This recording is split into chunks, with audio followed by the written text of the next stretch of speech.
sebelumnya? Baiklah, Ibu akan jelaskan sedikit terkait apa itu keyakinan kelas. Jadi, keyakinan kelas itu mirip-mirip atau hampir sama dengan peraturan.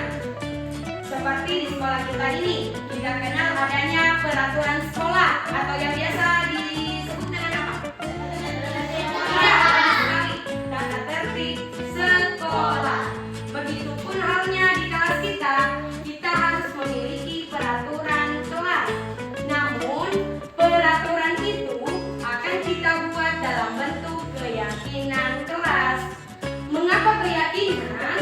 Karena dengan keyakinan kelas berarti kita akan meyakini dalam diri kita dan melaksanakan keyakinan itu dengan penuh tanggung jawab sesuai dengan nilai-nilai apa yang kita yakini tersebut.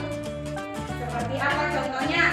Contohnya misalnya dengan guru atau dengan sesama teman kita harus saling apa? Iya, tepat sekali. Kita harus saling menghargai. Nah, itulah salah satu contoh yang bisa kita masukkan ke dalam keyakinan kelas kita. Sampai di sini sudah paham? Sudah. Jadi, di sini Ibu sudah menyediakan kertas seperti ini. Nah, ini namanya kertas jurnal. Masing-masing siswa akan mendapatkan satu lembar kertas ini. Kemudian kalian menuliskan satu keyakinan kelas yang kalian inginkan untuk dijadikan sebagai keyakinan kelas kita, keyakinan kelas di kelas 6.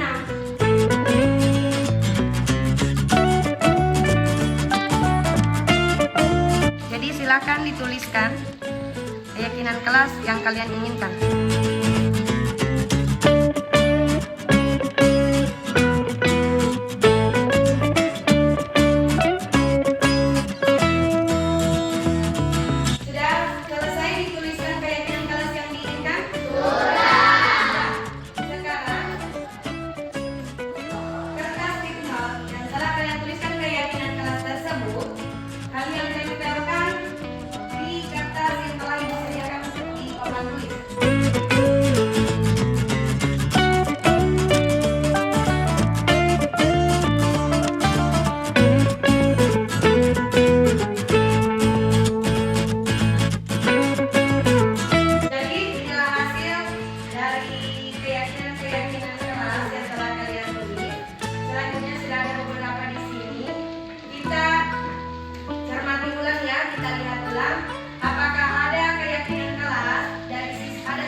Profesional ini saudara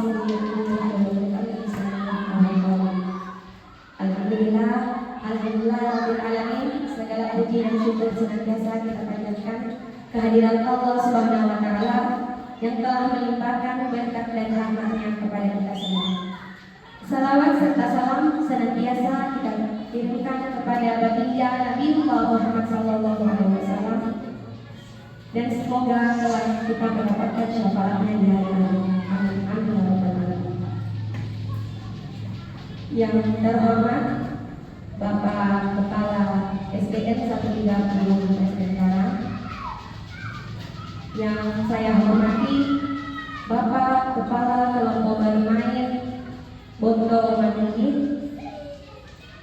yang saya hormati Bapak Ibu guru dari SDN 130 Impres Nusantara, serta Bapak Ibu dari Kelompok Barimain Boto Manunggi. Terima kasih yang sebesar-besarnya karena Bapak Ibu sudah meluangkan waktunya untuk hadir di tempat ini memenuhi undangan saya kemarin terkait aksi nyata yang akan saya lakukan terkait modul 1.4 dalam program pendidikan guru penggerak yang sementara saya ikuti. Jadi Bapak Ibu, mohon maaf sebelumnya saya berdiri di sini bukan berarti saya lebih mampu dari Bapak Ibu, namun di sini saya hanya ingin berbagi pengalaman terkait budaya positif. Seperti apa budaya positif itu?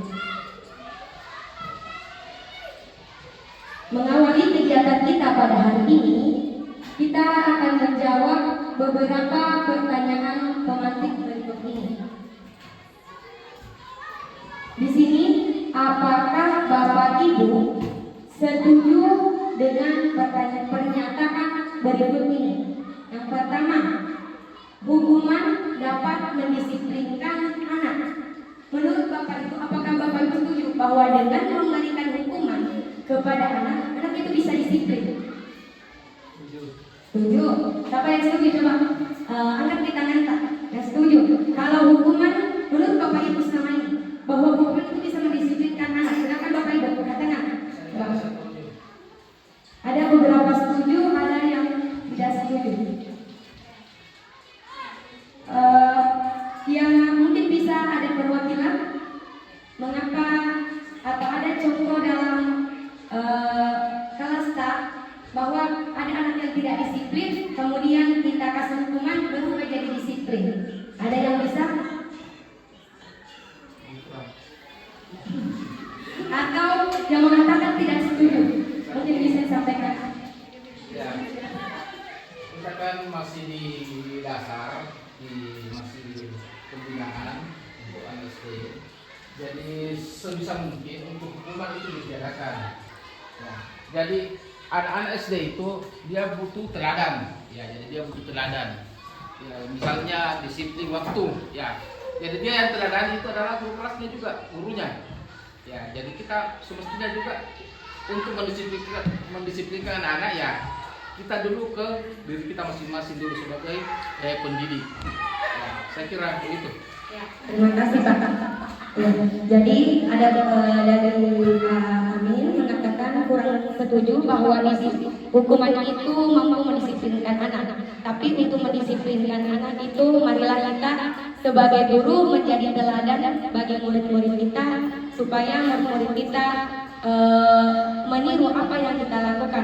Jadi seperti itu.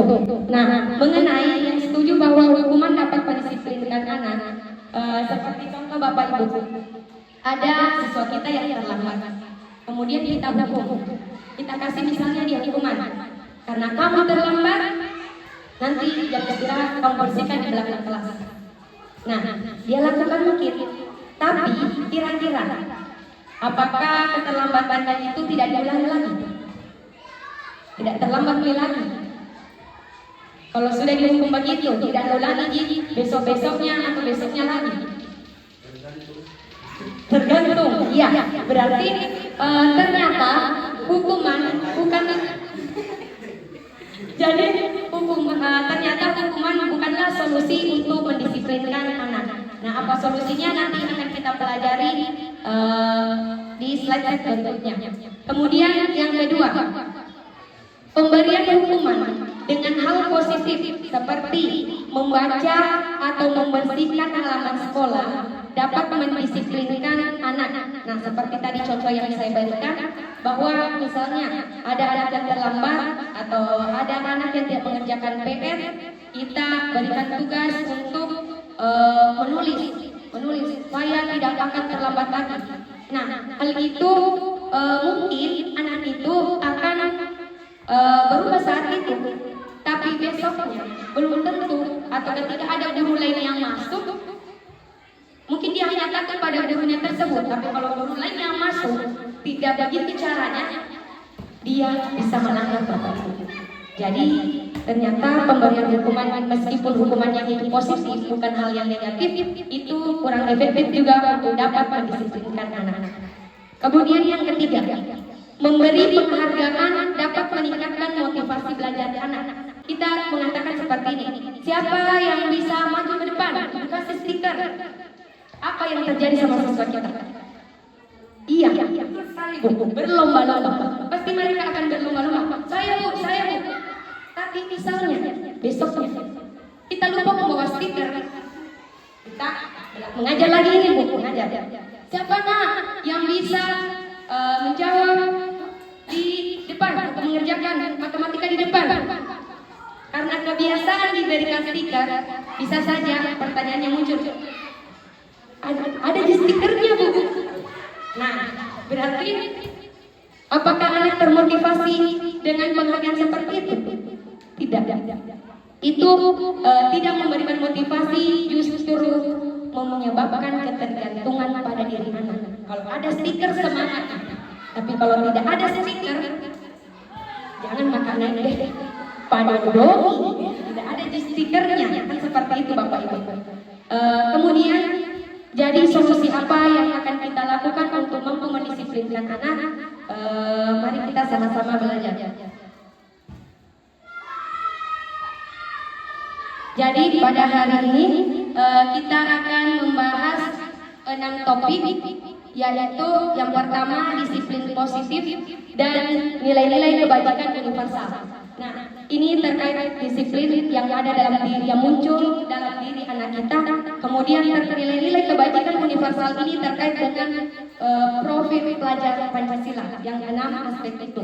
Kemudian ada teori motivasi dari dalam atau motivasi dari luar. Kemudian hukuman, penghargaan, serta restitusi.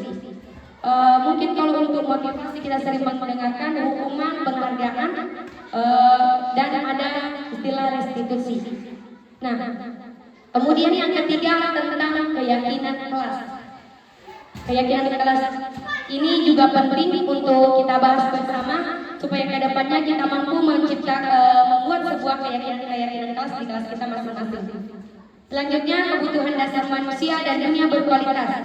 Ini terkait dengan adanya kebutuhan yang tidak terpenuhi dalam diri siswa-siswi kita, sehingga mereka berusaha untuk memenuhinya, yang menyebabkan terjadinya perilaku-perilaku yang tidak terkontrol.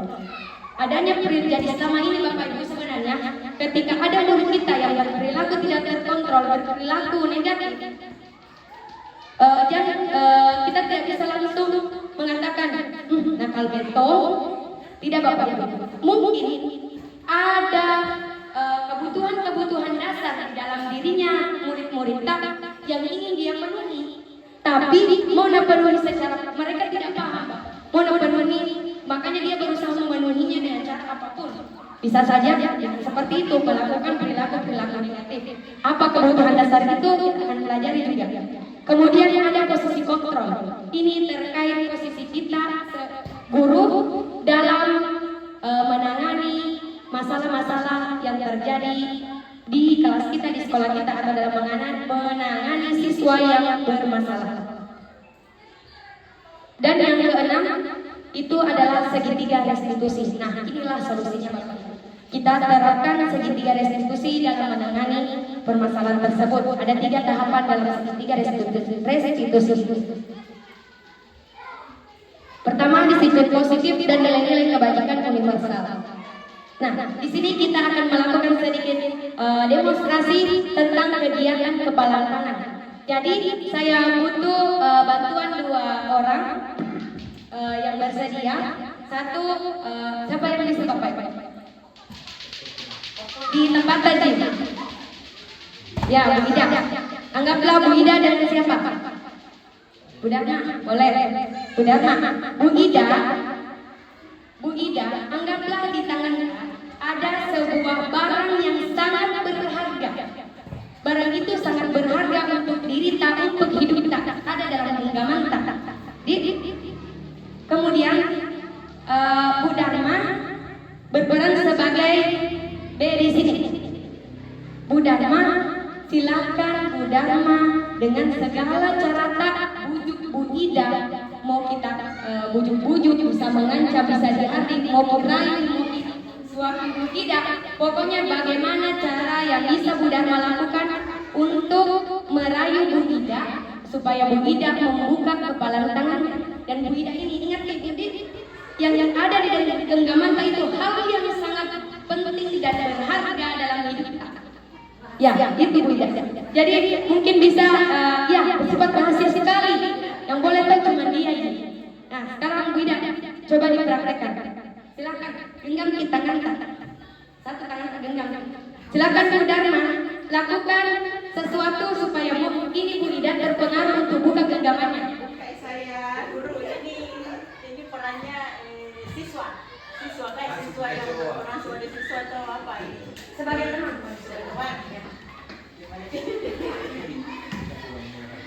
Kasih bendera. Ini bisa kakak dengan adik kita sebagai teman. Boleh. Bebas. Teman saja.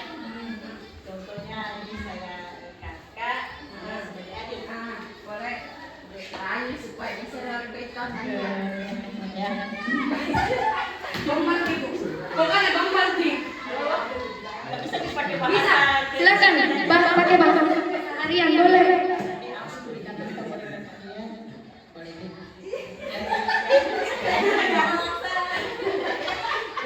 Buka lihat jadi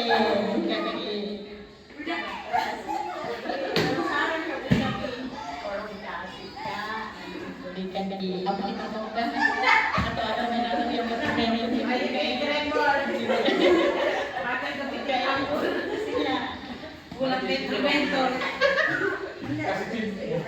pasti ada tuh karena begini terus nih jadi kalau nggak mau dikasihkan dari mana sama media dari mana nih nomor ini saya nih cantik adek Iya, kembali terus Bu sampai nggak mau.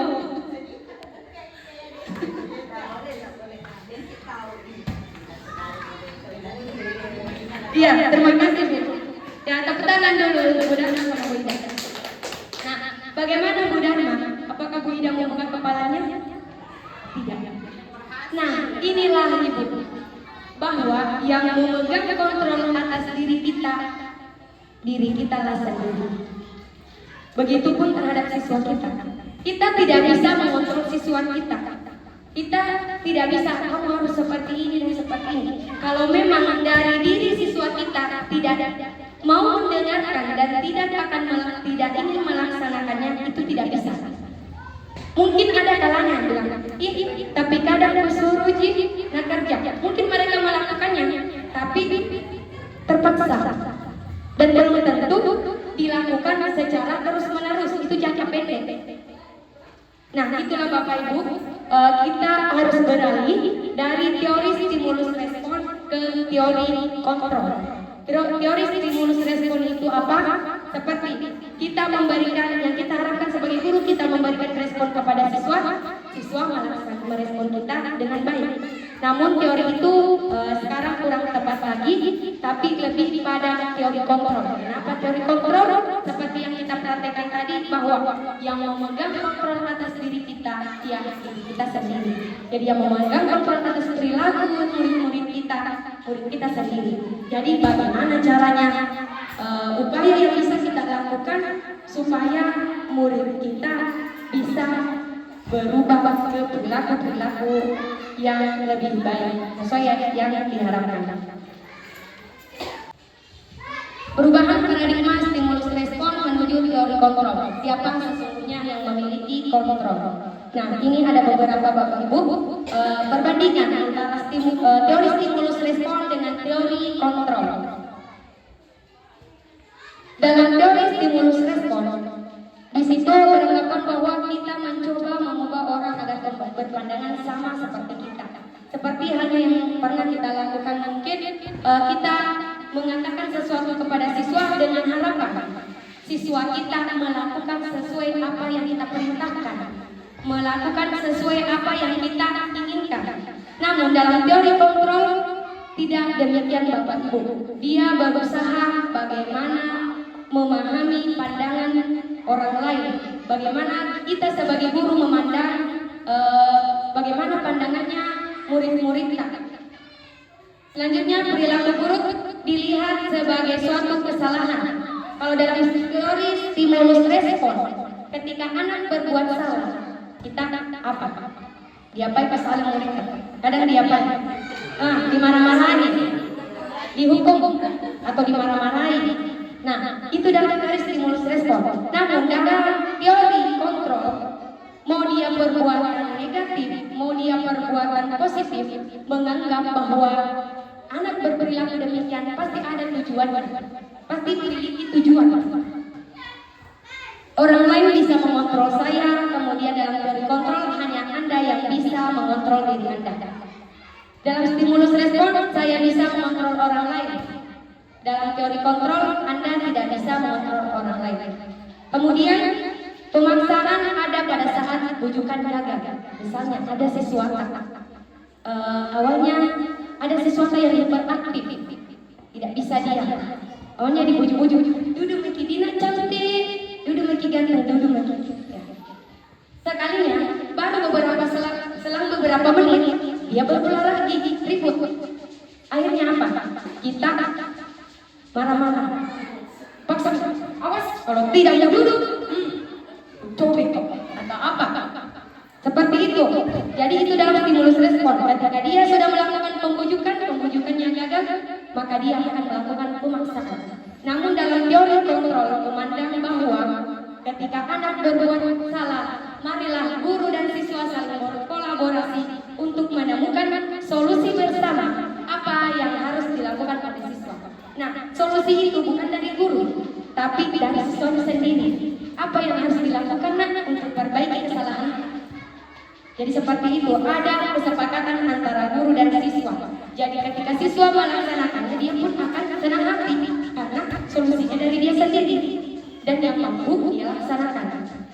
Kemudian ada model berpikir dalam stimulus respon, model berpikir menang kalah.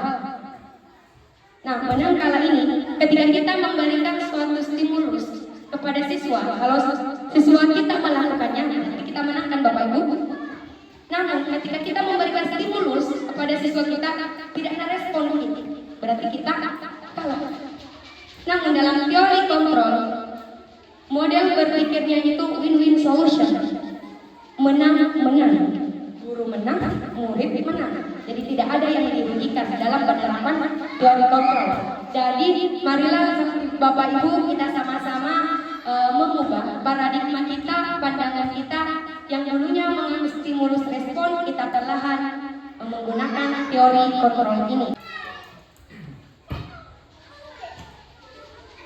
Apa makna disiplin? Disiplin berasal dari bahasa Latin disiplina, yang artinya belajar.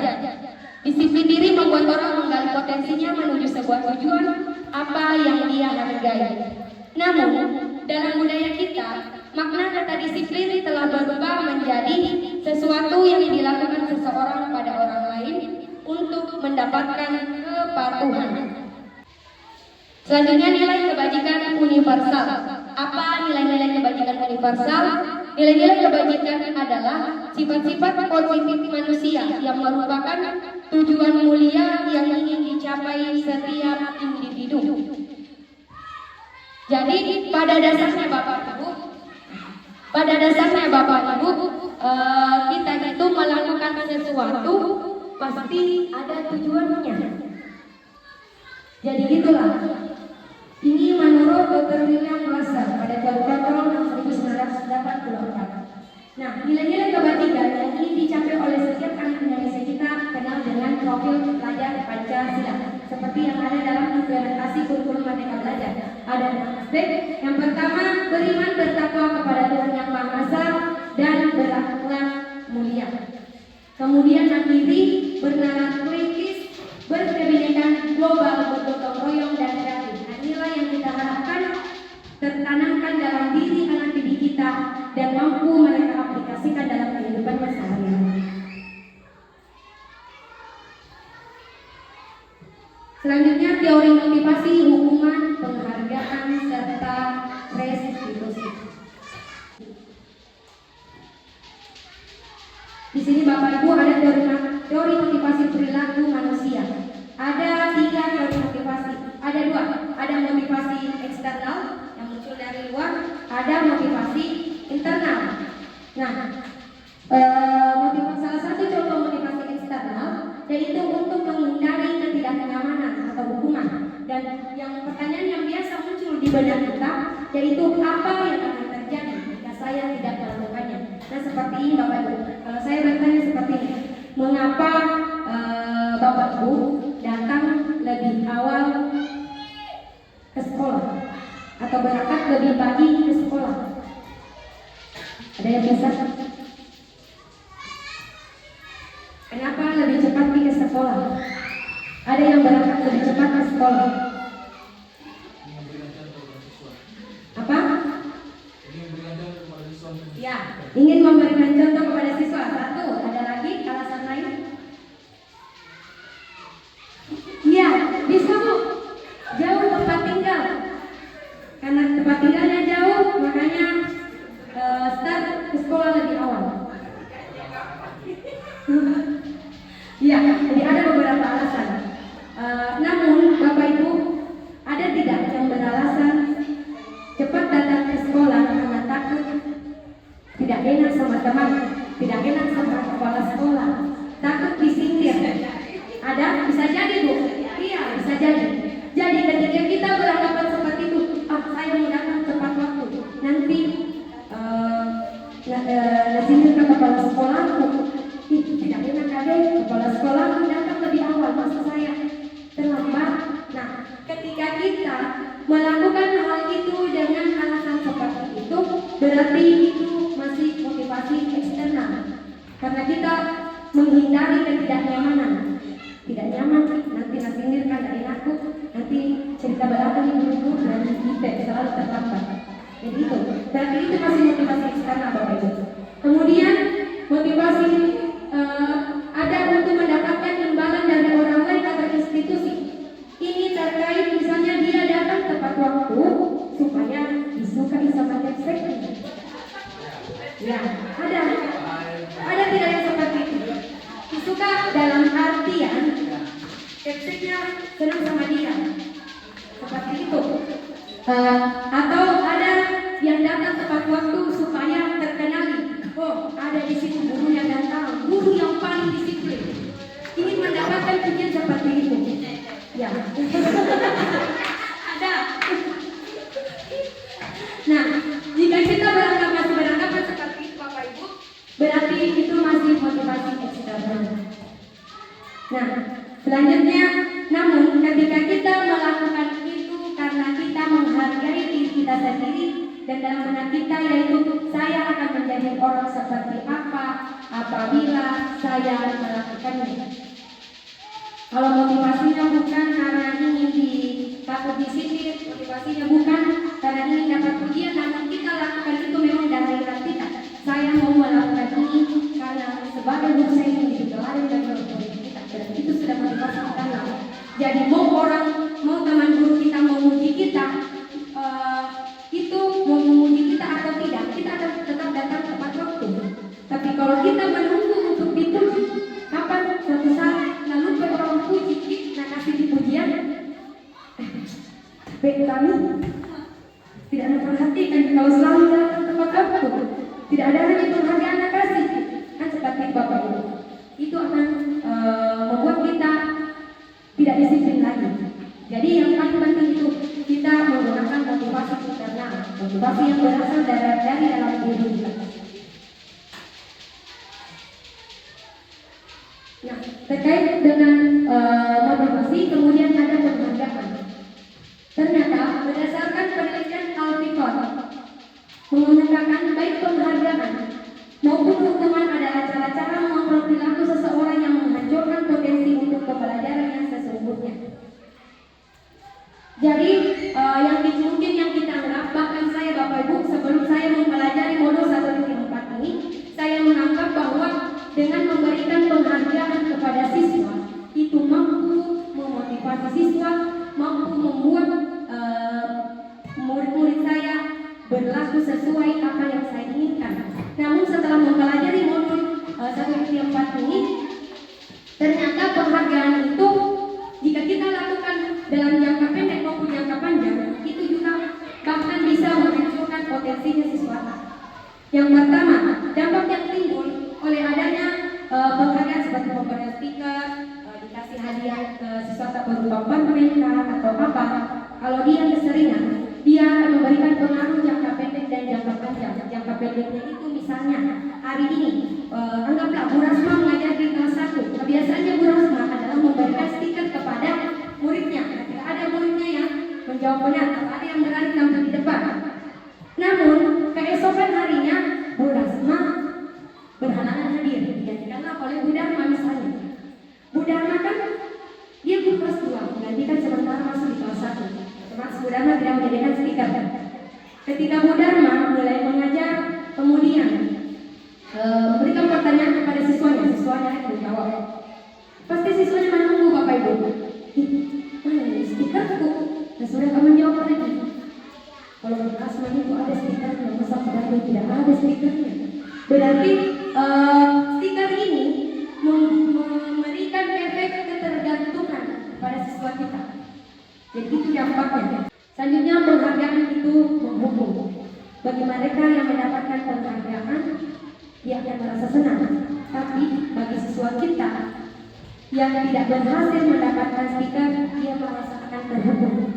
Tidak ada saya stiker, ini ada. Kemudian penghargaan mengurangi ketepatan. Kemudian penghargaan tidak efektif. Kemudian penghargaan merusak hubungan. Kenapa bisa merusak hubungan? Misalnya, anggaplah siapa yang bisa menulis cerita dengan baik, maka ibu akan kasih hadiah. Misalnya ada satu orang, setelah diperiksa ada satu orang siswa yang bagus, kita kasih dia hadiah. Tepuk tangan dulu di depan teman-temannya. Iya, yang mendapat hadiah pasti gampang kan? Dia senang. Tapi bagi mereka yang sangat mengharapkan penghargaan itu, namun tidak mendapatkannya, dia akan kecewa. Akhirnya musuhin temannya. Dia tidak pada saya bagus banget punya menurutnya. Nah, itu akan dan itu manusiawi Bapak Ibu. Ketika ada muncul kecemburuan sosial dalam diri murid-murid kita. Nah, kalau muncul begitu, bisa saja pertemanannya sudah tidak harmonis lagi.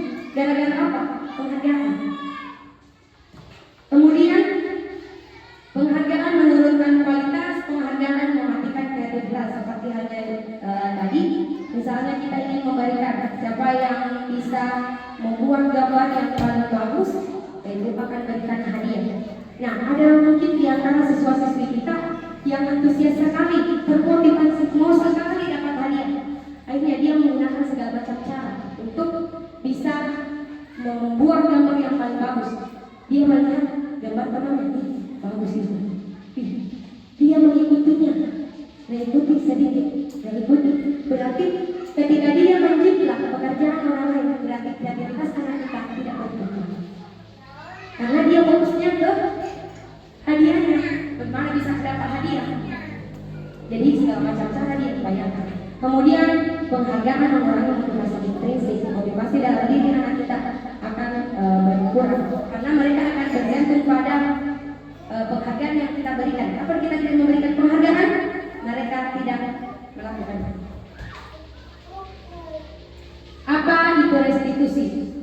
Nah, inilah restitusi inilah adalah solusi yang akan kita gunakan ke depannya dalam menangani masalah-masalah yang terjadi dalam sekitar, dalam menangani siswa-siswa yang bermasalah. Jadi ada beberapa tahapan dalam restitusi. Restitusi itu adalah proses menciptakan kondisi bagi murid untuk memperbaiki kesalahan mereka, sehingga mereka bisa kembali pada kelompok mereka dengan karakter yang lebih kuat. Jadi restitusi itu bukan untuk menebus kesalahan, tapi untuk memperbaiki kesalahan, sehingga anak nantinya ke depannya diharapkan dia akan kembali kepada kelompoknya, bisa diterima kembali dalam kelompoknya. Ciri-ciri restitusi. Ciri-ciri restitusi yang pertama bukan untuk menebus kesalahan, namun untuk belajar dari kesalahan. Jadi dalam tahapan restitusi itu seperti yang saya katakan tadi, bahwa bukan guru yang menentukan apa yang harus dilakukan oleh siswa untuk memperbaiki kesalahannya, tapi siswa sendiri yang memikirkan apa yang dia harus lakukan untuk memperbaiki kesalahan yang telah diperbuatnya. Kemudian memperbaiki hubungan, tawaran bukan paksaan. Jadi tawaran tidak dipaksa siswa untuk melakukan sesuatu apa yang kita inginkan. Kemudian restitusi menuntut untuk melihat ke dalam diri, karena solusi itu berada dalam dirinya, otomatis dia introspeksi diri dan di dalam dirinya apa yang bisa dia lakukan, yang mampu dia lakukan untuk memperbaiki kesalahan. Restitusi diri adalah cara yang paling baik. Restitusi fokus pada karakter, bukan tindakan. Jadi dia fokus pada karakter yang akan terbentuk nantinya ke murid-murid kita, bukan tindakan yang dilakukan untuk menebus saja, tapi bagaimana setelah dia berbuat salah dia mampu introspeksi diri dan tidak melakukannya kembali atau beralih ke perilaku yang positif, perilaku yang lebih baik. Restitusi fokus pada solusi. Restitusi mengembalikan murid yang berbuat salah pada kelompok. Nah, ini ada beberapa Bapak Ibu perbedaan antara hukuman, konsekuensi, dan restitusi. Kalau hukuman itu sebenarnya dia lebih ke memberikan hukuman kepada anak yang tidak sesuai dengan kesalahan yang diperbuat. Kalau konsekuensi dia memberikan sanksi kepada murid yang sesuai dengan kesalahannya. Misalnya ada murid yang mengatakan penggaris temannya, dia ganti penggaris temannya, itu sesuai, berarti itu konsekuensi. Tapi kalau hukuman, dia mematahkan penggaris temannya, kita suruh dia menulis, saya tidak akan mematahkan penggaris teman saya. Kita suruh dia menulis sebanyak misalnya 100 kali bukunya, berarti dia termasuk hukuman. Karena kesalahan yang tidak diperbuat tidak sesuai dengan hukuman yang diberikan. Konsekuensi dia memberikan sanksi, namun masih sejalan antara kesalahan dengan ganjaran yang harus dilakukan. Namun dalam restitusi tidak seperti itu Bapak Ibu. Nah, kita lihat sama-sama bahwa hukuman itu sesuatu yang menyakitkan anak. Anak akan merasa tersakiti. Kita hukum anak, dia akan tersakiti. Dia akan merasa tidak nyaman untuk melakukannya. Kemudian ada konsekuensi, sesuatu yang harus terjadi. Restitusi merupakan pilihan. Jadi bukan guru yang menentukannya, tapi kita memberikan pilihan kepada siswa apa yang harus dia lakukan untuk menebus kesalahannya. Jadi hukuman itu bisa membuat anak merasa tidak nyaman. Konsekuensi pun demikian, dan dia akan berdampak jangka pendek, tidak berdampak jangka panjang. Namun dalam restitusi dia mampu menguatkan karakter murid dalam jangka waktu yang panjang, karena murid akan belajar dari kesalahannya. Ini ada beberapa perbedaan antara hukuman, konsekuensi, dan restitusi. Kalau hukuman misalnya peraturannya adalah ini, kamu harus seperti ini. Kalau dalam konsekuensi dia lebih ke apa peraturannya. Jadi apa sanksinya? Ditangkap, ya lakukan. Itu konsekuensi.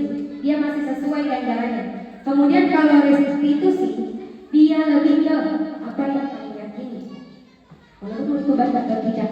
Kemudian apa yang bisa anakku lakukan? Apa yang bisa kalian lakukan untuk misalnya memperbaiki kesalahan kalian yang sudah mematahkan penggaris temannya. Jadi seperti itu Bapak Ibu. Perbedaan antara hukuman, konsekuensi, dan restitusi.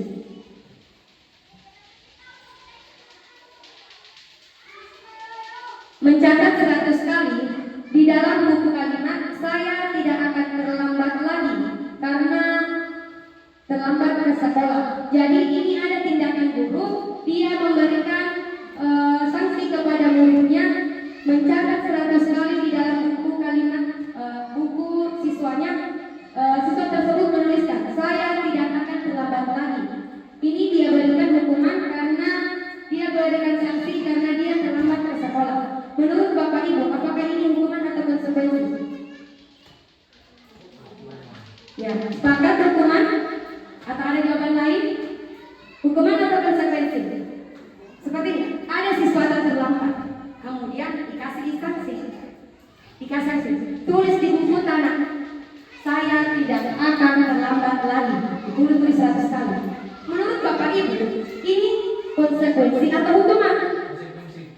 Ya, ada konsekuensi, ada hukuman.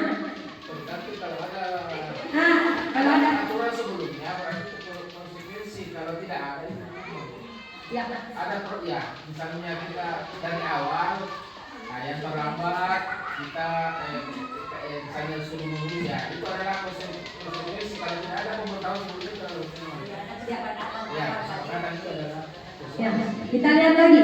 Terima kasih Pak. Selanjutnya, lari mengelilingi lapangan basket 2 kali karena terlambat hadir di sekolah. Hukuman atau konsekuensi? Ya, hukuman. Lanjut. Murid diminta untuk push up 15 kali karena tidak menggunakan masker ke sekolah. Hukuman. Menggantikan kertas tugas teman yang telah dicoret-coret. Hukuman atau konsekuensi? Iya, konsekuensi. Kalimat kelima, lari mengelilingi lapangan basket 2 kali karena terlambat 10 menit untuk pembelajaran PJOK. Hukuman atau konsekuensi? Ini tadi lari, ini juga lari. Jadi hukuman atau konsekuensi?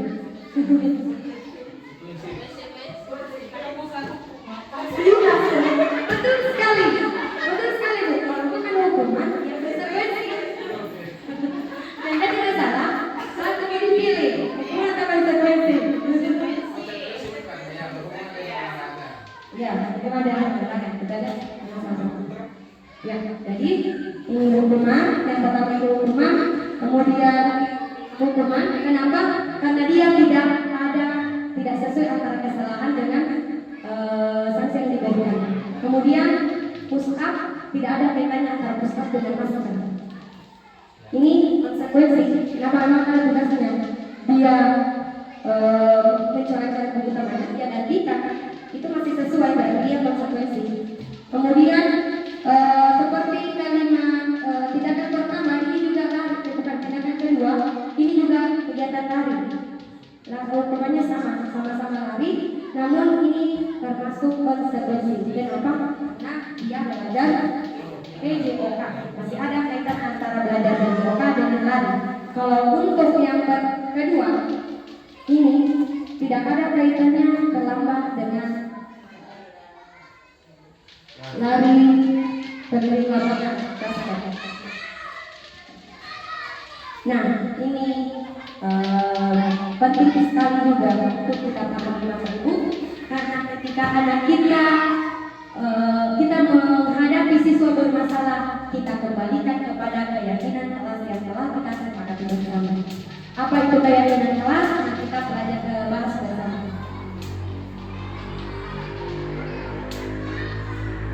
Mengapa tidak peraturan saja? Mengapa harus keyakinan kelas? Kenapa kita harus tidak menggunakan kata peraturan saja? Kenapa pakai kata keyakinan? Kita menjawab pertanyaan ini dulu. Bapak Ibu, mengapa kita memiliki peraturan harus menggunakan helm ketika kita menggunakan roda 2? Kenapa kita harus pakai helm? Iya, untuk melindungi kepala. Berarti untuk apa itu? Iya, keamanan. Keamanan dan apa? Iya, keselamatan. Kita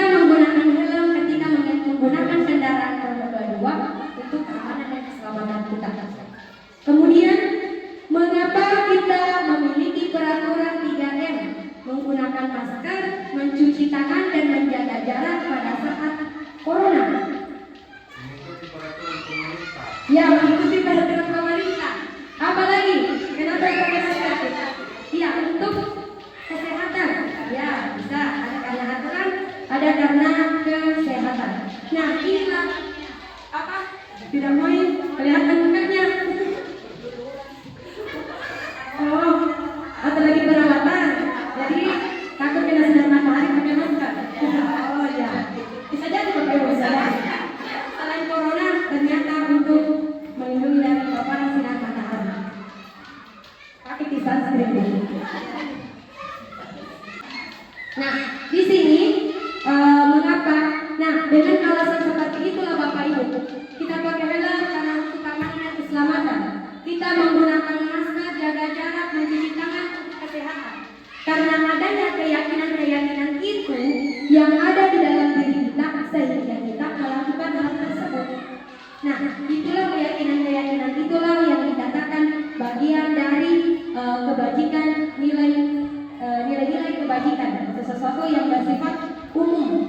Karena kita yakin bahwa dengan menggunakan masker mampu melindungi kita atau mencegah penyebaran virus corona ke kita.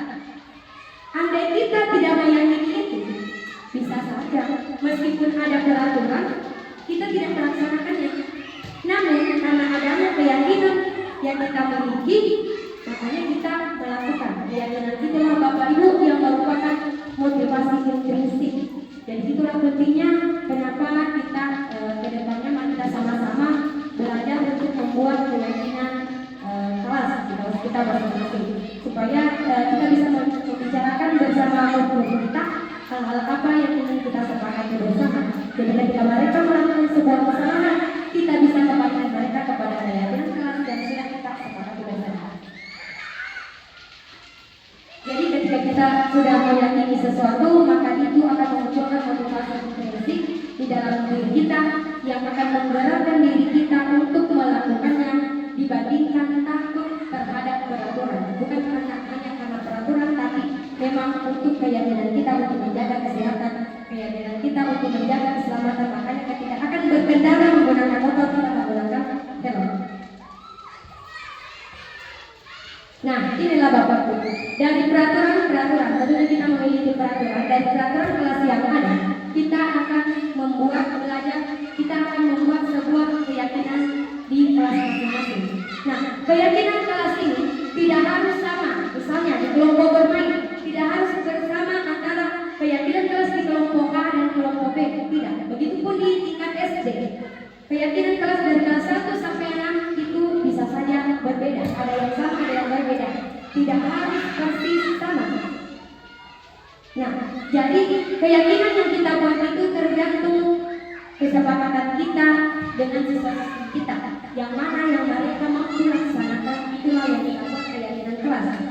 Setelah semua kelas membuat keyakinan kelas dan mampu melaksanakan keyakinan kelas itu dengan baik, maka akan terciptalah lingkungan positif di sekolah kita. Lingkungan positif yang ada di sekolah kita akan mampu menciptakan sebuah budaya yang positif di sekolah kita. Jadi mungkin Bapak Ibu ini tidak semudah membalikan telapak tangan. Pasti ada saja rintangannya yang akan kita hadapi ke depannya. Tapi marilah kita sama-sama mulai bergerak dari kelas kita masing-masing. Kita belajar membuat keyakinan kelas. Bagaimana caranya nanti kita akan belajar sama-sama cara membuat keyakinan kelas, dan semoga dari perubahan kecil yang kita lakukan di kelas kita mampu mengubah perilaku pada murid kita sehingga mampu menciptakan lingkungan yang positif di kelas kita yang akan berdampak di sekolah kita sehingga terciptalah sebuah budaya positif di sekolah kita ini. Amin, insyaallah. Yakin insyaallah kita bisa, meskipun perlahan. Tidak apa-apa Bapak Ibu, kita perlahan saja. Kita sama-sama belajar apapun rintangannya. Mari kita sama-sama. Intinya selama kita berkolaborasi, hal yang sulit akan mudah untuk dilaksanakan. Selanjutnya prosedur pembentukan keyakinan kelas. Inilah Bapak Ibu langkah-langkah yang bisa kita lakukan untuk membuat sebuah keyakinan kelas. Yang pertama, mempersilakan warga sekolah atau kita melakukan curah pendapat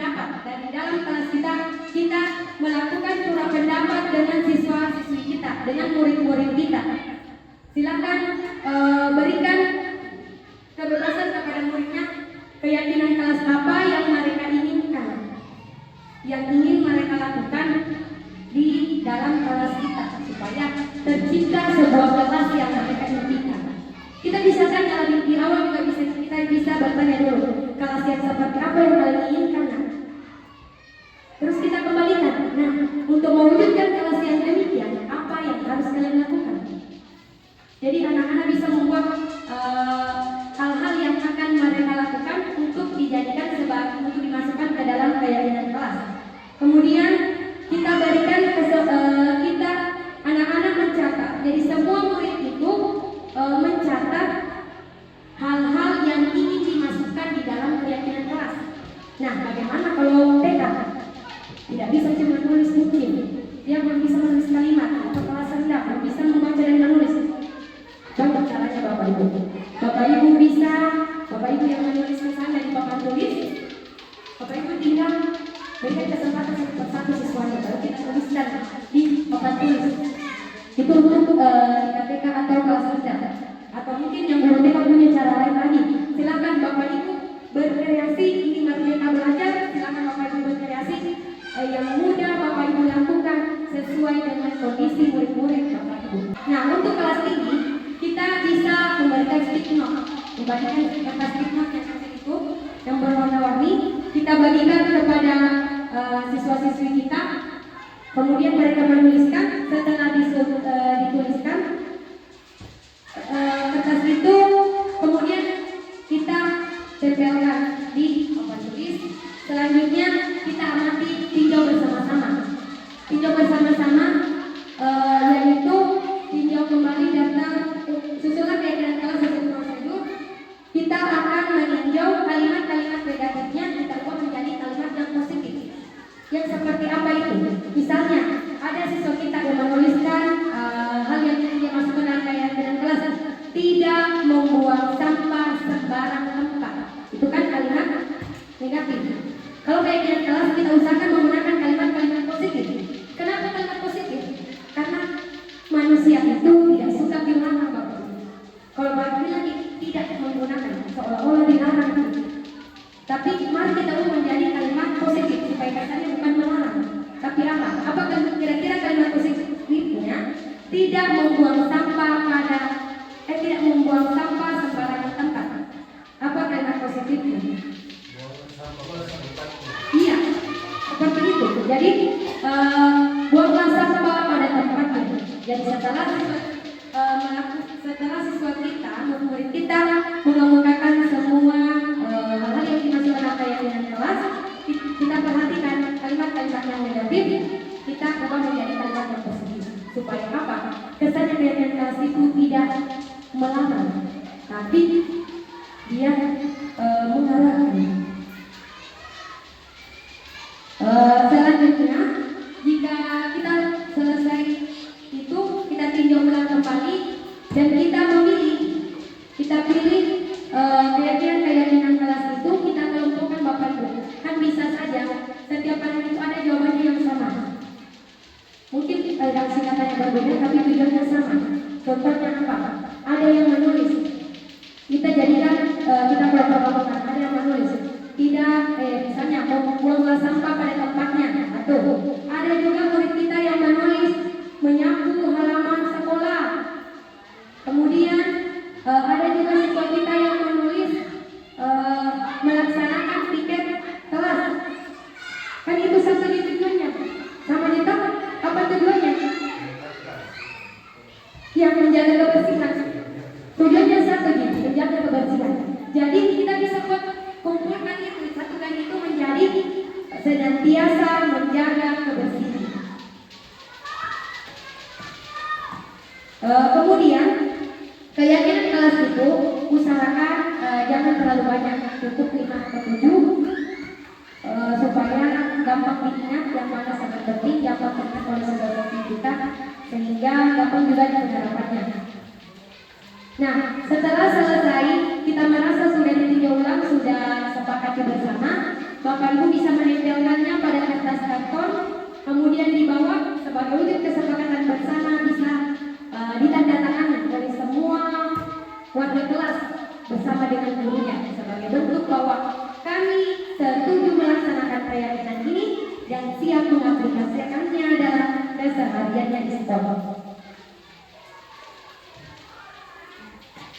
Kemudian keyakinan kelas yang dibuat selanjutnya Bapak Ibu boleh tempelkan. Bapak Ibu tempelkan di kelas yang gampang terbaca oleh anak-anak. Jadi gampang dilihat. Itu terkait dengan prosedur pembentukan keyakinan kelas. Di sini ada beberapa peraturan. Selalu kembalikan buku ke tempatnya. Itu merupakan keyakinan kelasnya, yaitu tentang tanggung jawab. Dilarang mengganggu orang lain, berarti menghormati orang lain. Hadir sekolah 15 menit sebelum pelajaran dimulai. Dia menghormati orang lain berarti komitmen. Dilarang melakukan kekerasan, berarti kita harus menjaga keselamatan, saling menghormati orang lain, atau kita saling menyayangi satu sama lain. Dilarang menggunakan narkoba. Kenapa? Karena kita meyakini bahwa dengan penggunaan narkoba dapat mengganggu kesehatan. Kebutuhan dasar manusia dan dunia berkualitas. Inilah Bapak Ibu yang menyebabkan perilaku tidak terkontrolnya murid-murid kita, atau seringnya kita menemukan ada siswa-siswa yang bermasalah karena adanya kebutuhan dasar yang ingin mereka penuhi. Apa kebutuhan dasar itu? Ternyata ada 5 kebutuhan dasar manusia. Yang pertama, kebutuhan untuk bertahan hidup, kebutuhan untuk kasih sayang dan rasa diterima, kebutuhan akan kemasakan, kebebasan, dan kesenangan. Apa perbedaan dari kelimanya? Ini terkait kebutuhan dasar manusia. Jika salah satu kebutuhan ini tidak terpenuhi, jadi perilaku-perilaku negatif yang terjadi di murid kita mungkin disebabkan karena adanya kebutuhan yang ingin mereka penuhi. Salah satunya di sini ada yang ingin mereka penuhi, makanya mereka bukannya melakukannya dalam hal positif, ternyata untuk memenuhinya bisa saja dia lakukan ke hal yang negatif. Yang pertama, kebutuhan untuk bertahan hidup. Dia berkaitan dengan yang bersifat fisiologis tentang kebutuhan dasar, yaitu tentang kesehatan, tentang kebutuhan akan makanan, rumah, begitu pun keamanan. Kemudian kebutuhan kasih sayang dan rasa diterima. Itu terkait dengan psikologis, dia bersifat psikologis, terkait dengan kebutuhan untuk disayangi dan diterima. Diterima itu diterima dalam kelompoknya, untuk mendapatkan kasih sayang dari teman-temannya, mendapatkan perhatian dari guru-gurunya. Pokoknya dia ingin merasa diterima oleh orang lain. Kemudian kebutuhan penguasaan terkait dengan kekuatan untuk mencapai sesuatu, menjadi kompeten, menjadi terampil, diakui atas prestasi dan keterampilannya, didengarkan dan memiliki rasa harga diri. Jadi kebutuhan penguasaan ini lebih terkait dengan adanya keinginan untuk diakui pencapaiannya, motif diakui kemampuan yang kita miliki dan dihargai. Kemudian kebutuhan akan kebebasan. Dia masih bersifat psikologis juga, terkait dengan kebutuhan kemandirian, otonomi, memiliki pilihan, mampu mengendalikan arah hidup seseorang. Jadi dia terkait dengan kebebasan seseorang untuk memilih. Kebutuhan akan kesenangan, itu terkait dengan kesenangan apa yang kita sukai, apakah kita suka bermain, apa yang kita inginkan. Makanya di dalam pembelajaran kita harus menggunakan model pembelajaran dan metode pembelajaran yang bervariasi. Kenapa? Karena setiap anak didik kita memiliki kebutuhan yang berbeda. Sebagai contoh Bapak Ibu, begini, saya punya kasus seperti ini. Ada salah seorang siswa, misalnya kenapa? Ada siswa di kelas 6, namanya si Doni. Si Doni ini ternyata sering meminta bekal makanan temannya secara paksa. Tidak samakan menjadi Doni. Nanti tersinggung juga. Ya, jadi ini Doni, dia sering, kita mendapatkan laporan dari teman-temannya bahwa dia sering meminta secara paksa bekal makanan teman-temannya. Langsung ada tuhingan.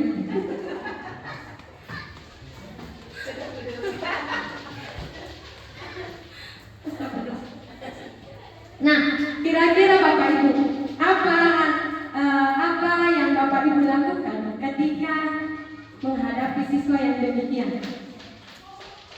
kita mungkin kita harus telusuri pertama adalah latar belakang keluarga dulu. Ya, telusuri latar belakang keluarga. Ya. Bagaimana latar belakang keluarga? Ya, boleh. Apa lagi?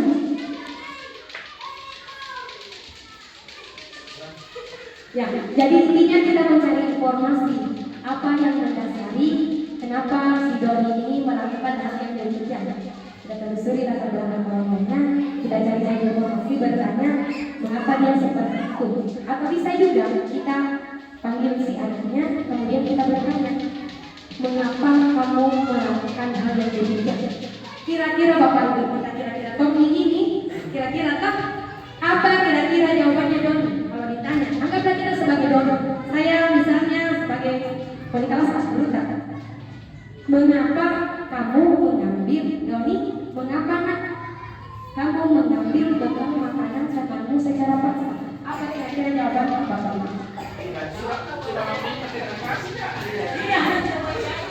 Tidak meminta kasih kah? Tidak ada kasih kah? Apalagi? Tidak bawa uang jajan. Nah, ya, tidak bawa uang jajan. Lapar. Ketika dia menjawab seperti itu Bapak Ibu, karena dia lapar, berarti kebutuhan apa yang ingin dia penuhi? Iya, bertahan hidup. Kalau kita tidak makan, kita akan lemas dikit. Tapi kalau lama tidak makan terus, kita udah. Jadi itu termasuk kebutuhan untuk bertahan hidup.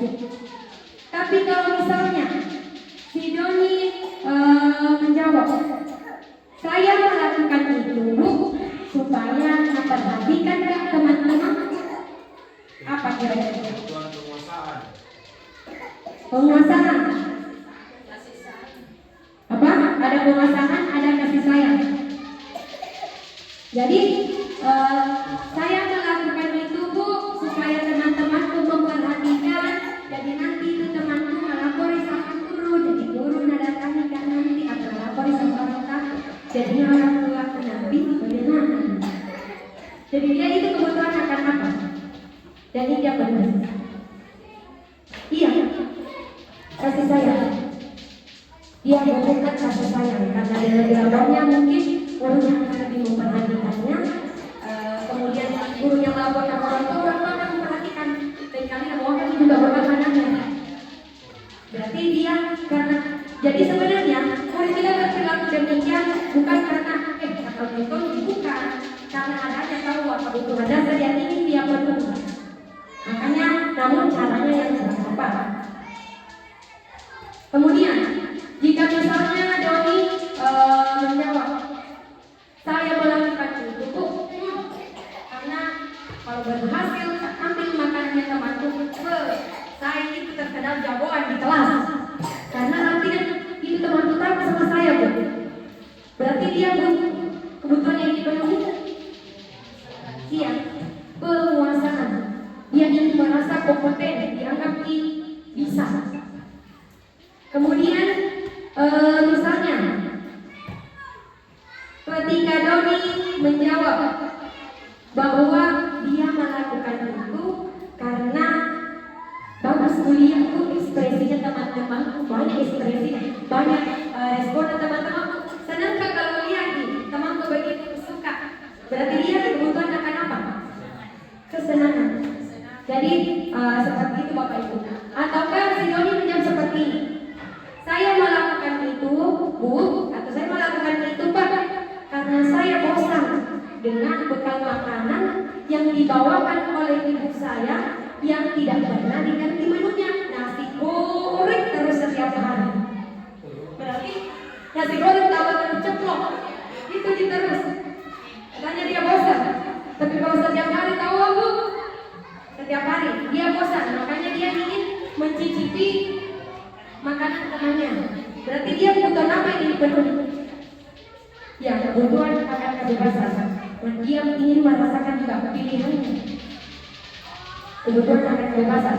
Jadi itulah Bapak Ibu yang mendasari mengapa anak murid-murid kita ada yang berperilaku tidak terkontrol. Karena adanya kebutuhan dasar yang ingin dipenuhi, kebutuhan bertahan hidup, kebutuhan akan kesenangan, kebutuhan akan kekuasaan, ataupun kebutuhan akan kasih sayang dan rasa diterima. Mungkin selama ini kita juga sebenarnya paham. Kadang gimana saya, mungkin kadang mengatakan, ini kayaknya siswa deh, butuh perhatian, karena selalu bikin bola supaya kita pergi. Sebenarnya kita paham, namun kita belum mengetahui bahwa ternyata butuh perhatian itu bagian dari kebutuhan dasarnya yang masuk dalam kebutuhan untuk mendapatkan kasih sayang. Jadi pada dasarnya Bapak Ibu kita sudah memahami, namun mungkin saja kita belum terlalu memahami bahwa ternyata itu adalah bagian dari kebutuhan dasarnya yang menjadi salah satu penyebab siswa melakukan perilaku yang tidak terkontrol. Nah, ini yang kelima, maka keenam. Lumayan ya Bapak Ibu, lumayan pegang. Jadi kalau begitu kita sedikit sebentar, sederhana aja. Dan ini bisa Bapak Ibu terapkan misalnya di kelas. Silakan mungkin bisa berdiri. Jadi liriknya itu jadi Bu, yang penting kan pegang-pegang ini, kita pegang-pegang, harus kita regangkan badan sedikit. Sebenarnya sederhana aja, tapi semoga ini bisa diterapkan di kelas kita ketika, apalagi kalau siang-siang. Nah, seperti ini liriknya. Sama aja liriknya. Pertama tangan ke kanan tak, gitu, kanan tak. Jadi tangannya ke kanan digerak-gerakkan, tangannya ke kiri digerak-gerakkan, tangannya ke depan digerak-gerakkan, tangannya disilang, jempol digoyang diam. Jadi seperti itu ya Bapak Ibu. Silakan. Tangannya ke kanan digerak-gerakkan, tangannya ke kiri digerak-gerakkan, tangannya ke depan digerak-gerakkan, tangannya disilang, jempol digoyang diam. Ya. Ya, 1, 2, 3. Tangannya ke kanan digerak-gerakkan, tangannya ke kiri digerak-gerakkan, tangannya ke depan digerak-gerakkan, tangannya disilang, jempol digoyang diam. Ya, tepuk tangan dulu Bapak Ibu. Terima kasih. Silakan duduk kembali. Mungkin itu hal yang sangat sederhana, namun jika itu kita bisa kita terapkan dalam kelas kita, misalnya ketika kita melihat siswa kita mulai loyo, mulai capek, apalagi kalau di jam-jam setelah istirahat, kita bisa gunakan itu untuk mengembalikan perhatian mereka, untuk mengembalikan keceriaan mereka. Karena biasanya kalau ngantuk bergerak biasanya akan setidaknya mengurangi rasa ngantuk itu. Dan masih banyak lagi SDG lainnya yang bisa Bapak Ibu dapatkan di YouTube. Selanjutnya 5 posisi kontrol. 5 posisi kontrol inilah yang perlu juga kita perhatikan dalam menangani perilaku negatif. Apa 5 posisi kontrol itu? Nah, inilah Bapak Ibu 5 posisi kontrol. Ini tentunya pernah kita laksanakan, pernah kita lakukan. Nah, ada posisi kontrol sebagai penghukum, ada pembuat rasa bersalah, kemudian posisi kontrol sebagai teman, posisi kontrol sebagai pemantau, dan posisi kontrol sebagai penegak. Apa perbedaannya? Di sini sudah ada perbedaannya. Kalau penghukum, dia itu ketika anak berbuat salah, gurunya biasanya bertindak apa? Marah-marah, akhirnya menghadap tidak minta ingin anaknya berapa kali ditanya, dan dia menggunakan nada yang tinggi dan kata-kata yang biasa dikeluarkan itu awas atau awas ya, kalau tidak duduk nanti awas, berarti dia hidup penghukum, posisi penghukum. Misalnya ada saudara duduk mereka tidak mau duduk, awas. Kalau tidak duduk, itu marah ini. Kan begitu. Berarti dia menggunakan nada yang tinggi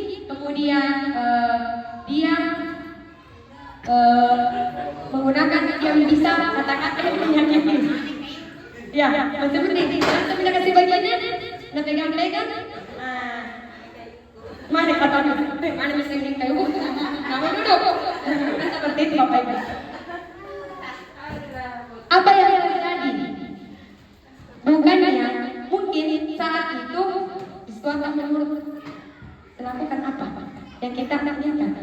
Tapi kalau keseringan nih, kebalik nih. Dia akan kebalik. Dan paling besok marah-marah lagi ibu. Begitu juga memang begitu. Selalu cuma marah. Atau mereka bisa saja dia hanya takut pada saat kita ada. Guru lain yang masuk bisa saja mereka melakukan kesalahan yang sama. Itu kalau kita posisikan diri kita dalam posisi penghukum. Kemudian yang kedua ada membuat orang merasa bersalah. Nah, ini agak kebalikannya Bapak Ibu. Kalau di posisi penghukum itu dia kesannya nada tinggi, ini nada rendah tahu anak pakai, dia pakai nada rendah. Tapi kata-katanya itu loh bisa membuat anak merasa bersalah. Dia akan merasa rendah diri. Misalnya kita, bisa jadi apa Ibu? Kadang itu anak tidak dimarahi, kita cuma berceramah sedikit di menurut padahal ujian ambil poin. Nah, ternyata menangis si anak. Ketika anak menangis, mungkin kita menganggapnya, menurut pasti ini, tapi besok, kenapa ini anak lupa lagi ini lakukan misalnya lagi yang kemarin kemarin sudah menangis, minta maaf. Nah, itu kita menempatkan diri sebagai pembuat orang merasa bersalah, berarti dia bisa memberikan dampak anak akan merasa rendah diri. Contohnya kata-kata yang biasa dikeluarkan, kamu harusnya seperti ini. Kamu kan sudah tahu, ibu lelah sekali mengatakannya ini, ibu stres. Misalnya Bapak Ibu kita mengajar, ada ribut, kita mengatakan, kan biasanya kita mungkin ada yang biasanya marah-marah, nggak mau duduk, kan penghukum. Kalau orang merasa bersalah, Wina, kasihan, kenapa ibu? Berapa kali ibu sudah katakan, diam, jangan ribut, tidak kasihan sama ibu. Nanti ibu yang dimarahin kepala sekolah, bilang ini Bu Hina tidak bisa menenangkan siswanya. Nanti ibu yang dimarahin, tidak kasihan ibu. Nah, akhirnya anak melakukannya. Kenapa melakukannya? Karena dia merasa rendah diri. Dampaknya itu, anak akan merasa berdiri. Mungkin dia mengatakan, Bu, maaf Bu. Dia akan merasa rendah diri. Itu akan menghancurkan harga diri anak didik kita. Selanjutnya posisi sebagai teman. Nah, posisi sebagai teman, mari kita sambil mengamati contoh-contohnya Bapak Ibu, mungkin kita bisa mengingat-ingat bernostalgia lah mengingat selama kita jadi guru kita sering menggunakan posisi yang mana. Kemudian teman, kalau teman dia itu kesannya seperti ini, dia memposisikan diri sebagai temannya. Ayo mana, lakukan ini demi Bapak, demi Ibu, ayo deh, kan basic.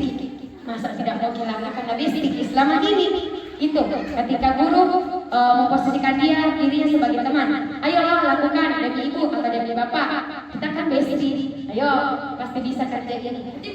Basic kita dengarkan apa yang ibu katakan, kita kan basic itu lebih mendapatkan dirinya dalam posisi kontrol. Atau dia mengatakan, masa kamu tidak mau, ingat tidak ibu pernah bantu kamu loh. Masa kali ini tidak mau bantu ibu atau bantu bapak? Jadi seperti itu Bapak Ibu. Namun dampaknya ini bisa menyebabkan anak menjadi lemah. Dia tidak mandiri dan akan bergantung sama kita. Biar deh, ada di nanti Pak ini, ada di nanti Bu Ana, tolong. Karena dia menganggap kita sebagai temannya. Dampaknya juga apa? Kewibawaan kita. Boleh, tapi jangan selalu menempatkan. Boleh ada kalanya Bapak Ibu. Bukan berarti kita tidak boleh menempatkan diri kita sebagai teman, tapi jangan keseringan. Ada kalanya pada situasi-situasi tertentu, jangan terlalu sering menempatkan diri pada posisi teman. Mengapa kewibawaan kita sebagai seorang guru itu akan berkurang? teman ketika bukan teman ya, murid kebawaan kita di mata murid itu akan sebagai murid itu akan berkurang.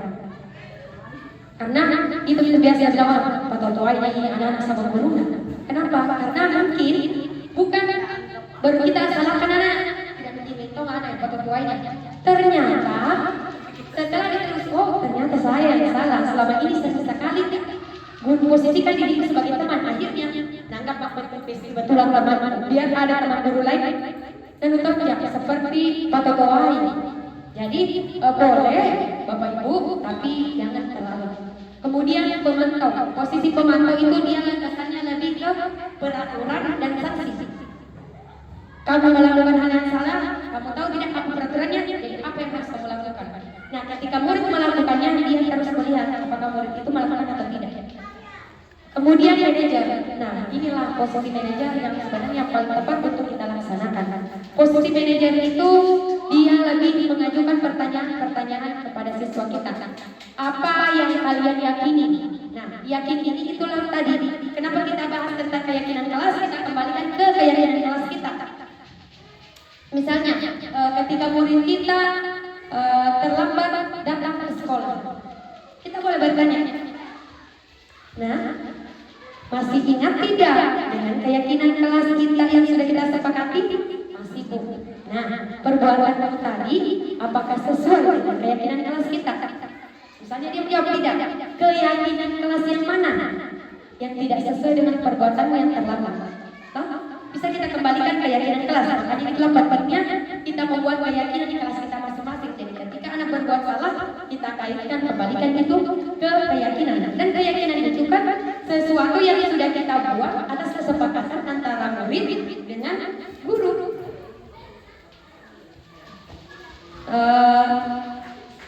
Kemudian selanjutnya inilah Bapak Ibu posisi manajer ini dengan menempatkan diri sebagai posisi kontrol manajer dalam menangani masalah anak itu akan membuat anak mengevaluasi dirinya dan dia mampu memperbaiki kesalahannya dan itu akan menjadi bahan introspeksi untuk dirinya agar tidak melakukan kesalahan lagi.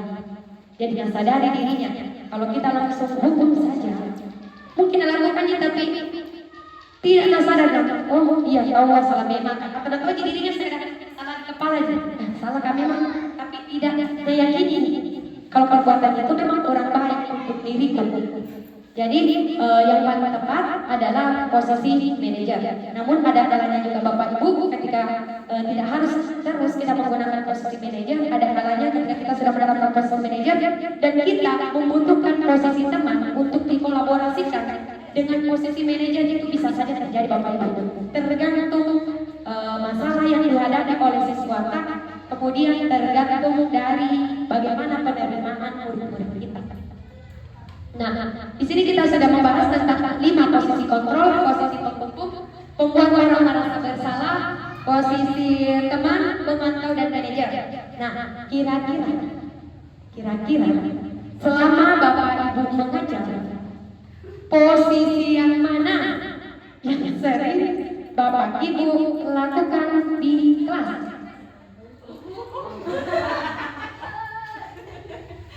Mana Bu? Ya, penghukum. Kita menggunakan bahasa penghukum. Ya, kadang-kadang. Ya, kadang teman, kadang penghukum. Tapi dia minum. Oh iya, kadang juga pembatas orang bersalah. Dinasehati bicara dengan anak-anak. Akhirnya sampai menangis. Ya, jadi ada. Kalau posisi pemantau sudah ada yang pernah menanyakan? Jarang. Manajer? Belum. Nah, sama Bapak Ibu, saya pun demikian. Sebelum saya masuk di guru penggerak dan mempelajari modul 1.4 tentang budaya positif yang di dalamnya ada tentang 5 posisi kontrol, saya juga bingung. Yang paling dari kelima ini, yang paling sering saya lakukan adalah ini. Mungkin tetangga kelas saya sudah tahu. Paling sering saya itu berceramah panjang lebar. Oh, ini kan sebentar ternyata lama sekali.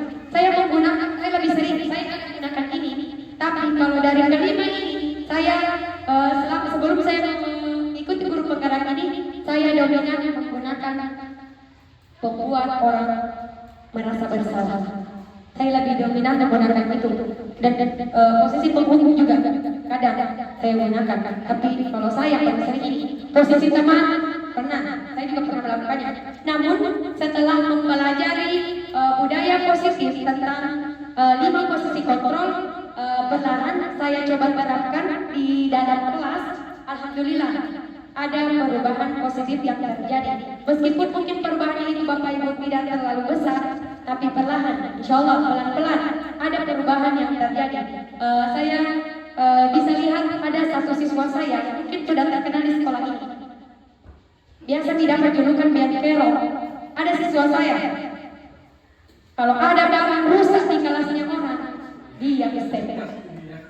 Bertengkar kelas ini, kalau bukan dia bertengkar, dia buat orang berkelahi. Betul, salah satunya ini. Salah satunya adalah ini. Itu adalah perbuatan siswa saya pada saat saya memang pada saat di sana renovasi kelas anak menumpang di sini.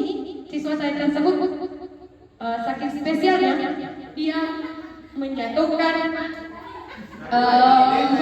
foto presiden. Dia main bola di dalam kelas, dan dia menjatuhkan gambar wakil presiden yang ada di kelas 1. Nah, dia terkenal seperti itu, dan dia lakukan itu hampir setiap hari ada masalahnya. Kalau bukan di kelasnya mesti orang. Kalau bukan merusak, membuat orang bertengkar. Tapi alhamdulillah sekarang meskipun setelah mengikuti guru penggerak ini, saya coba menangani masalahnya dengan menempatkan diri sebagai manajer. Kemudian saya gunakan restitusi, segitiga restitusi di dalam menangani siswa saya yang terkena Bianchero itu. Alhamdulillah yang dulunya hampir setiap hari, sekarang sudah perlahan berubah dalam satu bukan awalnya setiap minggu pasti ada. Akhirnya sekarang sudah tidak, kadang 2 minggu ada bisa lagi perbuatannya. Tapi saya tidak bisa memaksakan karena semua butuh proses Bapak Ibu. Tidak semudah kita membalikkan telapak tangan, pasti ada prosesnya. Setidaknya ada progres, yang ada peningkatan, ada keinginannya untuk berubah, dan itu dibuktikan perubahan yang awalnya sering menjadi kadang-kadang, dan kita harapkan insya Allah ke depannya itu sudah tidak terjadi lagi. Kalau Hekel berkebutuhan khusus.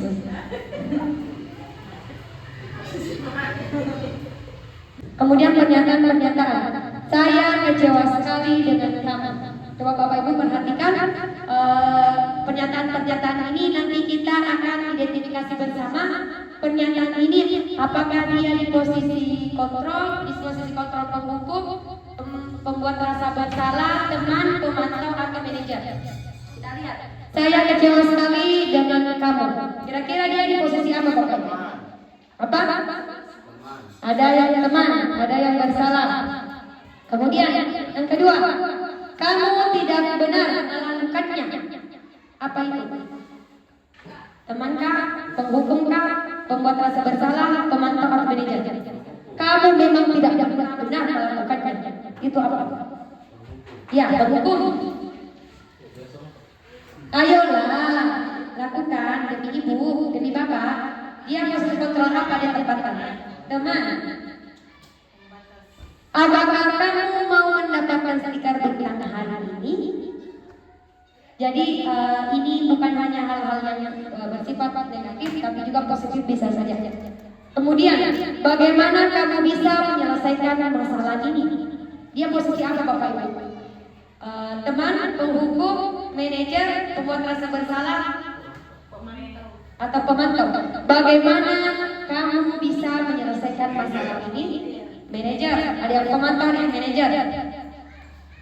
Terakhir, kamu memang selalu yang paling terakhir. Apa itu? Penghukum. Kita lihat sama-sama. Ya, ini ternyata saya kecewa sekali dengan kamu. Itu pokok orang merasa bersalah. Bina, kecewa sekali Kak sama kamu. Tidak usah kata begitu. Padahal selama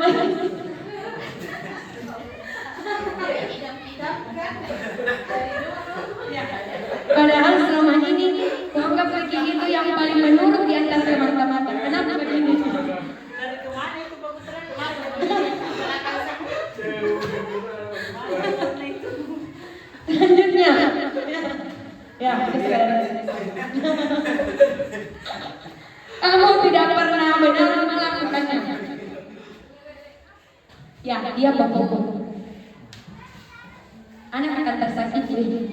Begitunya ibu kata-katanya. Ini ayolah lakukan, berarti dia kita mau menempatkan diri sebagai teman. Dan yang kemudian pemantau. Selanjutnya ya ini manajer. Jadi kita kembalikan kepada anak-anak, kita berikan anak-anak pilihan apa yang harus mereka lakukan untuk memperbaiki kesalahannya. Itu berarti kita menempatkan diri sebagai posisi kontrol sebagai manajer. Kamu selalu yang paling terakhir, dia adalah posisi kontrol sebagai pengganggu. Nah, sedikit lagi Bapak Ibu, kita sudah masuk pada segitiga restitusi. Inilah tidak inilah solusi yang efektif kita gunakan untuk menangani siswa bermasalah. Karena dengan penerapan restitusi ini itu bukan dia akan membuat anak memunculkan motivasi intrinsik dari dalam diri anak yang mampu menguatkan karakter anak sehingga mereka bisa kembali pada kelompok. Segitiga restitusi. Jadi segitiga restitusi itu seperti ini Bapak Ibu. Untuk menerapkan restitusi ini dalam menangani masalah anak, ada 3 tahapan yang perlu dilakukan. Ada tahap menstabilkan identitas, kemudian validasi tindakan yang salah. Ketika kita ada anak yang bermasalah, kita stabilkan dulu identitasnya. Yang awalnya dia mungkin merasa gagal karena telah berbuat suatu kesalahan, kita angkat dia supaya merasa identitas mereka kembali. Setelah itu barulah kita validasi bahwa tindakan yang mereka lakukan itu kurang tepat, tidak sesuai dengan. Kemudian menanyakan keyakinan, kita kembalikan ke keyakinan kelas. Hal yang kamu lakukan apakah sesuai dengan keyakinan kelas kita? Nah, itulah pentingnya juga kita membuat keyakinan kelas di setiap kelas. Tahapan pertama, menstabilkan identitas. Dalam menstabilkan identitas itu, ketika kita menghadapi anak yang bermasalah, misalnya ada siswa yang berkelahi, bukannya langsung kita marahi atau langsung kamu minta maaf karena sudah memukul, karena kamu telah memukul temanmu, minta maaf sekarang, teman, kamu dengar? Kan seperti itu, bukan seperti itu Bapak Ibu. Tapi hal yang pertama yang kita lakukan ketika kita mendapatkan siswa kita berkelahi, yang pertama mari kita stabilkan identitasnya, yaitu ketika tujuannya untuk membuat anak yang merasa gagal karena berbuat salah menjadi positif terhadap dirinya. Jadi ketika bertengkar siswa pasti mereka akan merasa takut, merasa salah ini karena bertengkar, padahal tidak boleh. Nah, kita bisa kembalikan identitas itu dengan menggunakan kata-kata seperti ini. Misalnya kita bertanya dulu mengapa mereka bertengkar. Setelah kita mengetahui, baru kita arahkan. Sebenarnya berbuat salah itu wajar-wajar saja. Seperti yang kamu lakukan hari ini, kamu berkelahi, itu wajar, itu manusiawi. Kita kembalikan, kita angkat identitas negaranya supaya dia stabil menjadi identitas yang lebih positif. Atau kita menggunakan kata, nah sebenarnya memang tidak ada manusia yang sempurna. Atau Bapak Ibu bisa juga kalian bertengkar itu wajar-wajar saja. Bapak Ibu dulu waktu sekolah juga pernah bertengkar. Jadi itu anak akan merasa lebih apa ya? Yang awalnya dia merasa sangat bersalah, akhirnya perlahan menjadi lebih positif perasaannya. Dan ada beberapa kata-kata lagi kita pasti bisa menyelesaikan. Atau Bapak Ibu tidak tertarik untuk mencari tahu siapa yang benar.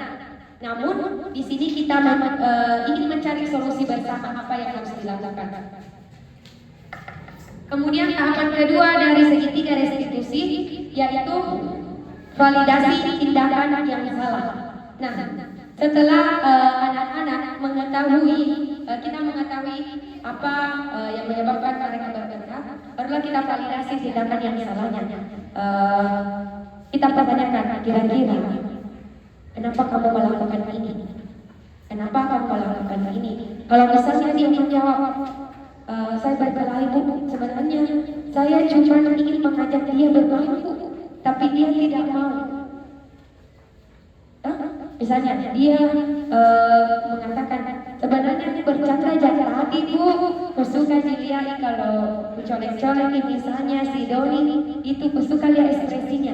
Kita dulu validasi tindakannya. Kita ketahui dulu, oh ternyata dia butuh kebutuhan yang dia penuhi adalah kebutuhan akan kesenangan. Nah, kemudian setelah itu baru kita kembalikan kira-kira perbuatan yang kamu lakukan itu apakah bagus, baik atau tidak. Atau kita bisa juga mengatakan apakah perilaku itu baik untukmu. Kita kembalikan ke anak kita. Atau kamu bisa saja melakukan hal yang lebih buruk, tapi kamu tidak melakukannya. Inilah contoh kata-kata yang biasa digunakan dalam validasi tindakan yang salah.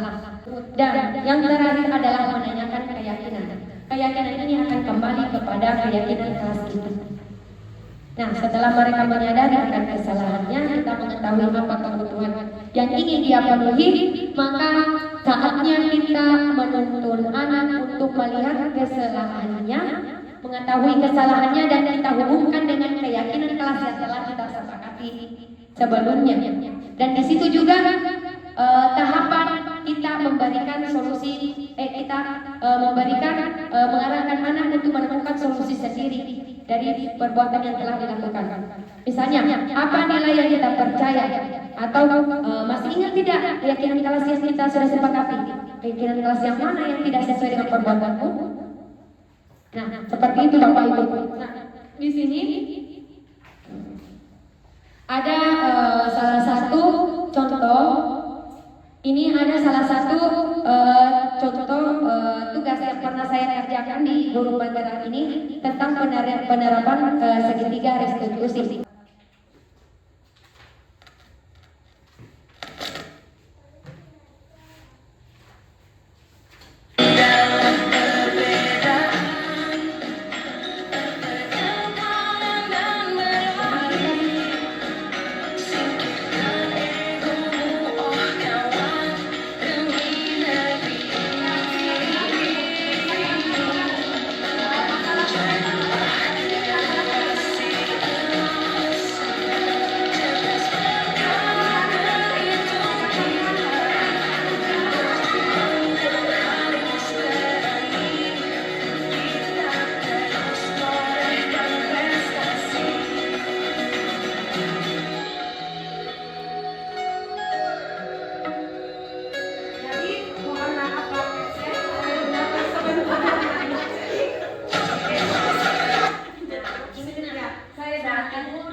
Mengambil video karena ada 2 kasus. Saya di kelas ada keributan. Apa sebenarnya yang terjadi? Kami berkelahi, Bu. Lah. Oh, kalian berkelahi? Bisa kalian ceritakan? Kenapa kalian bisa berkelahi? Ini salah satu penerapan Bu. Padahal yang mendorong saya, Bu. Sabar-sabar. Bicaranya pelan-pelan ya, Nak. Gantian berbicaranya. Nah, sekarang siapa yang bisa menjelaskan Ibu bagaimana kejadian yang sebenarnya? Begini Bu, saat jam istirahat tadi saya membaca buku cerita, tiba-tiba Alif datang menghampiri dan mengajak saya bermain letok-letok. Tapi saya tidak mau Bu, saya menyuruh Alif pergi Bu. Tapi Alif tetap saja tinggal sambil memainkan letok-letoknya. Saya merasa terganggu Bu. Saya jadinya tidak bisa menikmati baca buku. Terus selanjutnya apa yang terjadi? Padahal mendorong saya Bu sampai saya terbentur di meja. Saya marah dan saya Oh, seperti itu kejadiannya. Kalian perilaku kalian tersebut apakah perilaku yang benar? itu maafkan saya Bu, saya juga maaf. Ya, Ibu maafkan. Nah, Karena inilah memang mulai sebagai dari manusia itu tidak ada yang sempurna. lintas. Semua pasti pernah berbuat kesalahan. Ibu pun seperti itu, Nak. Kita pernah berbuat kesalahan seperti kalian. Namun di sini Ibu tidak mencari siapa yang salah, siapa yang benar, tapi kita akan sama-sama mencari apa yang perlu kita lakukan untuk memperbaiki kejadian hari ini. Ibu paham Kalian melakukan ini pasti ada alasannya. Yang kedua, Nah, validasi kalian dengan ceritakan apa alasannya, Nak? Saya hanya ingin mengajak Fadlan bermain telat bersama-sama, Bu. Misalnya kan saya sering bermain bersama dia atau sering bertanding dan telat berdua, Bu. Kalau Fadlan? Saya terpancing emosi Bu karena tidak mendengar ucapan saya dan suara berkesan untuk menarik karena mesin laptop, jadi saya ambil membaca sesuai. Oh iya, Ibu paham. Sebenarnya maksud Alif itu baik, ingin mengajak Fadlan untuk bermain bersama. Namun caranya saja yang kurang tepat ya Alif. Nah, Alif ketika ingin mengajak temannya bermain, Alif bisa memberitahukan temannya dengan baik-baik, Nak. Nah, Alif juga tidak bisa memaksakan kehendak Alif kalau misalnya temannya tidak bisa ikut bermain. Begitupun dengan Fadlan. Fadlan ketika diajak temannya bermain, Fadlan bisa menolaknya dengan nada yang pelan, dengan suara yang lembut, dan sampaikan alasan Fadlan kenapa Fadlan tidak ingin ikut bermain dengan temannya. Menghormati serta menjaga Ini ketertiban. kita langkah ketiga yaitu menanyakan keyakinan. Kita kembalikan keyakinan kelas yang sudah kita sepakati bahwa salah Iya, satu silakan, keyakinan silakan. kelas itu saling menghargai. Nah, ini ujung-ujungnya Ya, juga minta alhamdulillah. maaf. Tapi Kalian tidak sudah bisa saling memaafkan, memaafkan, juga jangan sampai menawarkan. berkelahi lagi ya. Kita sendiri, kita tanya dulu apa yang harus kamu lakukan. Kan Minta kalian maaf, ini kan sebenarnya dia teman melakukan baik. dengan Nah, selain meminta maaf, kira-kira nah ini salah ada satunya. hal apa lagi yang bisa kalian lakukan? Saya akan belajar untuk bisa mengontrol emosi, Bu, dan tidak berlarut. Jadi kita kembalikan ke anak-anak kita untuk solusinya. Kalau solusi itu muncul dalam dirinya, yakin saja dia akan melakukannya tanpa rasa Saya akan bermain di luar kelas. Kalau kita langsung minta maaf, Tidak, iya ujungnya memang minta maaf, kelas. tapi itu solusi Tidak dari dirinya mengganggu sendiri, teman-teman. ide dari dirinya. Jadi Ya, kenapa dia harus minta maaf? Karena dia menyadari tanpa kita beritahu kalau dia salah, dia sendiri Ya, sadar. alhamdulillah kalian sudah Jadi apa yang mengetahui harus hal dilakukan? tersebut. Minta maaf. Kira-kira kapan kalian akan melakukannya? Mulai hari ini, Bu. Ya, terima kasih. Ya, Berarti- jadi ini salah satu contoh penerapan. Jadi Bapak Ibu itulah salah satu contoh penerapan segitiga restitusi. Nah ini yang terakhir.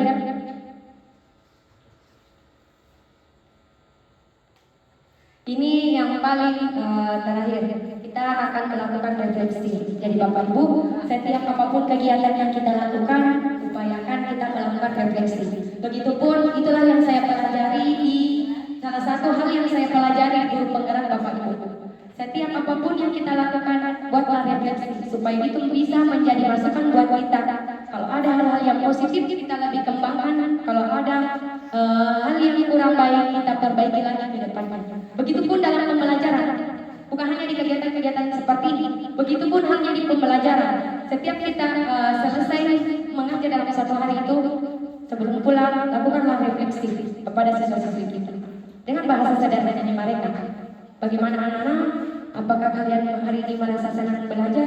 Apa yang mereka senangi? Kemudian apa yang mereka kurang sukai misalnya pada saat pembelajaran? Kan itu akan menjadi masukan buat kita sebagai guru. Oh, saya harus seperti ini lagi supaya tidak terjadi yang terjadi hari ini. Atau saya harus, besok-besok saya kayaknya harus menggunakan metode ini. Metode apakah? Harus saya perbaiki. Nah, jadi sebelum kita mengakhiri kegiatan kita pada hari ini, mari kita berefleksi bersama. Hal baru apa yang mengubah paradigma Bapak Ibu setelah kita belajar hampir sejam lebih kayaknya ini? Ya, jadi hal baru apa yang mengubah pandangan kita setelah belajar hari ini? Ada yang bisa Bapak Ibu? Hal-hal baru apa yang saya dulu seperti ini, ternyata seharusnya saya seperti ini dan akan saya lakukan. Apa itu? Iya, boleh. Nah, ya itu salah satunya. Terima kasih Bu. Nah, saya juga Bu tidak punya keyakinan kelas awalnya, namun setelah mengikuti guru penggerak dan belajar ternyata inilah pentingnya keyakinan kelas. Yang saya pahami juga selama ini tentang itu peraturan kelas. Ternyata yang paling efektif itu adalah keyakinan kelas. Jadi mulai hari ini mari kita sama-sama mulai belajar bersama Bapak Ibu, karena saya juga masih belajar untuk membuat keyakinan kelas. Mari kita sama-sama bergerak di kelas kita masing-masing membuat suatu keyakinan kelas. Cukup 5 atau 7 saja. Kalaupun ada kendala yang kita hadapi nanti, kita akan sama-sama mencari solusinya. Kita sama-sama dikit belajar. Kemudian yang kedua, bagaimana perasaan Bapak Ibu atau perasaan apa yang muncul selama mengikuti kegiatan ini, khususnya mengenai disiplin dan motivasi. Bagaimana pandangan Bapak Ibu setelah mengetahui bahwa untuk mendisiplin ternyata untuk selama ini saya melakukan sesuatu itu karena motivasi intrinsik atau ekstrinsik. Bapak Ibu lebih sering sudah menggunakan motivasi ekstrinsik dalam melakukan sesuatu atau masih sudah menggunakan motivasi intrinsik atau masih dominan ekstrinsik? Seperti misalnya Bu, ini kan dekat Wimoki, apa ya? Tidak ada motivasinya Pak Putra. Oh, cari lagi motivator Pak Putra. Jadi seperti halnya ini Bapak Ibu, kan ini kita akan supervisi silang. Nah, dari situ kita bisa belajar apakah motivasi itu untuk membuat orang itu ekstrinsik atau masih intrinsik, sudah intrinsik atau ekstrinsik. Apakah kita membuat itu karena memang keinginan kita atau tugas kita sebagai guru untuk membuatnya, ataukah karena mungkin dipaksa. Nah, dari situ kita mulai tahu. Namun setelah kita mempelajari ini, perlahan mari kita ubah diri kita, mulai perubahan kecil itu dari kita yang nampaknya nanti akan kita berikan kepada murid kita dan akhirnya berdampak besar kepada sekolah kita ini. Semoga kedepannya sekolah kita mampu menciptakan sebuah budaya positif, bukan hanya di SDN 130 Berantara, namun juga di kelompok bermain Bontomat tinggi. Kemudian yang ketiga, Bapak Ibu, tadi kita sudah membahas tentang posisi kontrol. Selama ini Bapak Ibu menggunakan posisi kontrol apa? Yang manajer menghukum rasa bersalah, ya lebih sering menghukum rasa bersalah dan teman. Nah, kita sudah mempelajari manajer, mari kita sama-sama mengubah posisi kita yang dulunya sering menghukum, sering mengenai masalah anak yang bermasalah dengan nada tinggi, daripada Bu marah-marah nanti cepat tua. Mari kita belajar menerapkan posisi kontrol manajer supaya anak kita merasa nyaman, awet muda kita karena tidak sering marah-marah, anak pun dengan senang hati melakukannya. Kemudian yang keempat, setelah mempelajari ini, posisi kontrol yang mana yang akan Bapak Ibu terapkan ke depannya yang efektif menurut Bapak Ibu? Iya, manajer. Manajer, sudah ada kata manajer, alhamdulillah. Berarti setidaknya sudah ada keyakinan di dalam dirinya untuk melakukan itu. Tinggal ditunggu apanya? Pengaplikasiannya, aksinya. Nah, kita tunggu aksinya Bapak Ibu. Mari kita sama-sama melakukannya. Tidak ada hal yang tidak mungkin selama ada usaha kita. Usaha disertai doa, sesuatu itu bisa saja terjadi Bapak Ibu. Sekecil apapun itu insya Allah bisa terjadi Bapak Ibu. Yang penting kita ada usaha, ada doa, lebih-lebih kalau kita berkolaborasi, kerjasama untuk menciptakan budaya positif di sekolah kita ini. Kemudian terakhir, ini yang kita tunggu-tunggu dari awal. Terima kasih. Ya. Jadi saya ucapkan terima kasih Bapak Ibu atas kesediaannya. Semoga apa yang kita dapatkan hari ini bisa kita aplikasikan di dalam kelas kita, di dalam lingkup sekolah kita masing-masing, khususnya di SDN 130 Berantara dan terkhusus juga di kelompok bermain Bonto Matiwi. Semoga kita mari kita sama-sama bergerak dari kelas kita. Gerakan kecil yang kita lakukan akan memberikan dampak besar terhadap terbentuknya budaya positif yang ada di sekolah kita. Semua dapat kita lakukan dengan berkolaborasi. Dan intinya itu mari kita sama-sama berkolaborasi. Terima kasih Bapak Ibu atas waktu yang disempatkan kepada untuk datang hari ini untuk sama-sama belajar di tempat ini. Terima kasih yang saya ucapkan yang sebesar-besarnya.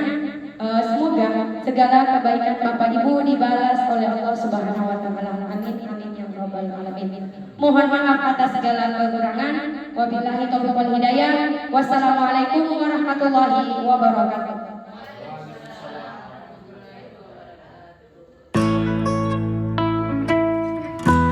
Assalamualaikum warahmatullahi wabarakatuh. Perkenalkan saya Fadila Alaturahdi, siswa kelas 6 SD 130 Impres Gantaran.